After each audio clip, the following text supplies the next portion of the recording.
Hi guys, this is SCUF Dunk, and I'm going to talk to you about the triggers, the trigger mechanism that SCUF developed for the SCUF controller.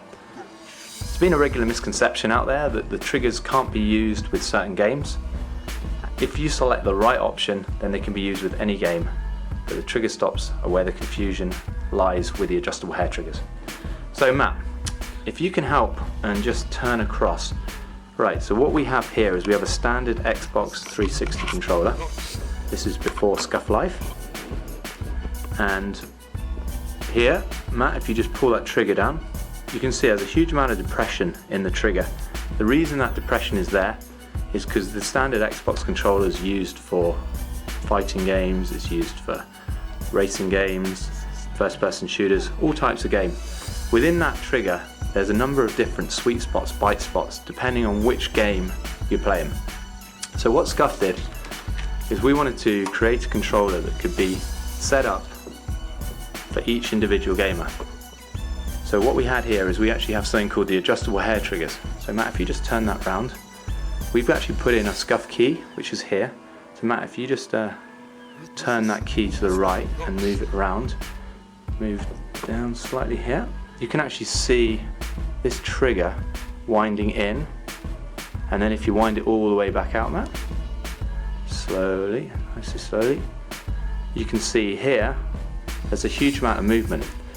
If you wind it back in about half, Matt, this is typically where the sweet spot is for firing a gun. About here, stop.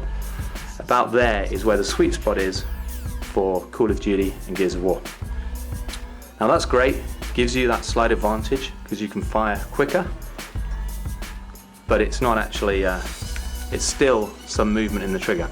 So what we then did is we went one stage further and we actually created what we call the trigger stop. Trigger stop is this little silver button right here. So if you now move that trigger, Matt, you can see that that trigger stop stops the trigger moving in any further after we've hit the sweet spot, i.e. the spot where you fire the gun or you aim your weapon. These are only recommended for Call of Duty and for Gears of War. If you play Halo, Battlefield, some of the other games, then we don't recommend them. So to be absolutely clear, trigger stops, only Call of Duty, Gears of War. Adjustable hair triggers are good for every game. You just need to adjust them with the 1.5mm key that you get provided for the game that you want. If for some reason you made a mistake and did buy the trigger stops, you can take those off if you go and get yourself a 2mm key, SCUF key, or Allen key rather, from the hardware store. Hope this helps. Thanks.